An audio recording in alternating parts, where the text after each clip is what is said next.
ये लेटर क्या होता है? और अल्फ़ाबेट, अगर हम ए लिखें या बी लिखें तो हम इसको लेटर बोलेंगे या अल्फ़ाबेट? हेलो दोस्तों, मेरा नाम है अनंत जैन और मैं स्वागत करता हूँ आपका आपके अपने चैनल इजी लर्निंग में।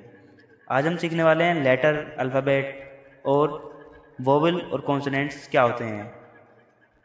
पिछले वीडियो में हमने जाना कि ग्रामर क्या होता है और इसको हमें पढ़ना क्यों ज़रूरी होता है।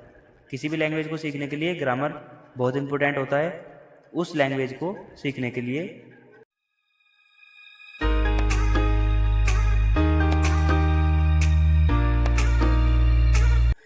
आज हम जानेंगे इस वीडियो में कि लेटर और अल्फ़ाबेट में डिफरेंस क्या होता है। तो सबसे पहले बात करें हम लेटर की, तो लेटर क्या होता है?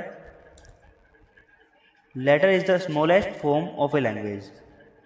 लेटर क्या है कि सबसे स्मॉलेस्ट फॉर्म है किसी भी लैंग्वेज की। It can not be divided, यह विभाजित नहीं किया जा सकता। मतलब ये जो लेटर है इसको हम तोड़ नहीं सकते।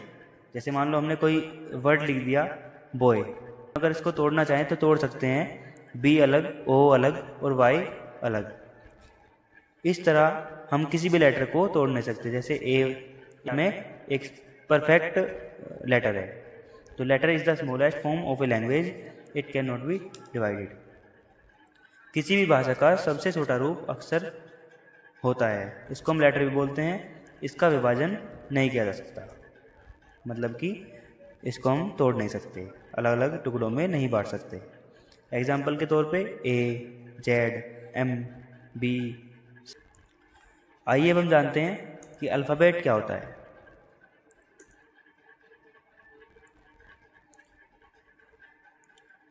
लेटर सबसे छोटा रूप होता है किसी भी भाषा का, और जितने भी किसी भाषा में लेटर्स होते हैं अगर हम उनको एक ग्रुप में रख दें, जिस तरह से एक मोतियों की माला में सभी मोती होते हैं तो वह माला कहलाती है। अगर उन मोतियों को अलग अलग निकाल दें और एक मोती उठाएं तो हम उसको मोती कहेंगे। इसी तरह अगर हम ए, बी, सी इनमें से कोई एक लेटर लेंगे तो हम उनको अल्फ़ाबेट नहीं का बोलेंगे, हम उनको लेटर बोलेंगे। Alphabet is a group of all letters of a language.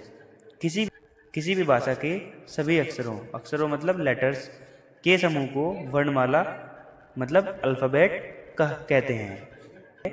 जब हम लेटर्स को इकट्ठा कर देते हैं सभी लेटर्स को, तब वो अल्फ़ाबेट बनती है। अल्फ़ाबेट का मतलब वर्णमाला होता है। जैसे हिंदी में वर्णमाला को बोलते हैं ऐसे नार से लेके अज्ञे ज्ञानी तक, इसी तरह ए से लेके जेड तक जब हम सारे लेटर्स को इकट्ठा करके रखते हैं तब वो अल्फ़ाबेट कहलाती है। इंग्लिश अल्फ़ाबेट में 26 लेटर्स होते हैं, A, B, C, D, E, F, W, X, Y, Z. आइए अब हम जानते हैं कि जो 26 लेटर्स अल्फ़ाबेट में होते हैं इनमें से कितने वोवेल्स और कितने कॉन्सोनेंट्स होते हैं। There are 26 letters in the English alphabet in which 5 letters are vowels and the remaining 21 letters are consonants। English alphabet में 26 लेटर्स होते हैं जिनमें से 5 लेटर्स वोवेल्स और जो बचे हुए 21 लेटर्स हैं वो कॉन्सोनेंट्स कहलाते हैं। अब जो लेटर्स हमारे कंठ से यानी बिना जीभ, होंठ व दांतों की सहायता से बोले जा सकते हैं वोवेल्स मतलब स्वर कहलाते हैं। हिंदी में हम इनको स्वर बोलते हैं। जैसे ए, ई, आई, ओ, यू, ये 5 लेटर्स वोवेल्स कहलाते हैं। अगर आप इनको बोल के देखें ए, तो आप महसूस करेंगे कि हमारी जीभ हमारे दांतों को टच नहीं करती, हमारे होंठ आपस में टच नहीं होते और दांत भी टच नहीं होते। जीभ, दांत, होंठ कहीं भी इनका प्रयोग नहीं होता है। अगर आप बी बोलेंगे बी, तो बी बोलने में आपके दोनों होंठ मिल जाते हैं। सी बोलेंगे तो दांत जो हमारी जीभ है वो दांतों से मिल जाती है। सभी लेटर्स को अगर आप बोल के देखेंगे तो आपको पता चलेगा कि ई, ए, ई, आई, ओ, यू, ये 5 लेटर्स बिना जीभ, दांत और होंठ की सहायता से बोले जा सकते हैं। इसीलिए हम इनको वोवेल्स कहते हैं। आइए चलते हैं अब कॉन्सोनेंट्स की तरफ। जिन लेटर्स को बोलते समय हम जीभ, होठ व दांतों में से किसी भी एक की सहायता लेते हैं वे लेटर्स कॉन्सोनेंट्स मतलब व्यंजन कहलाते हैं। Example, A, E, I, O, you को छोड़कर जो शेष सभी 21 लेटर्स हैं वो सभी लेटर्स कॉन्सोनेंट्स कहलाते हैं।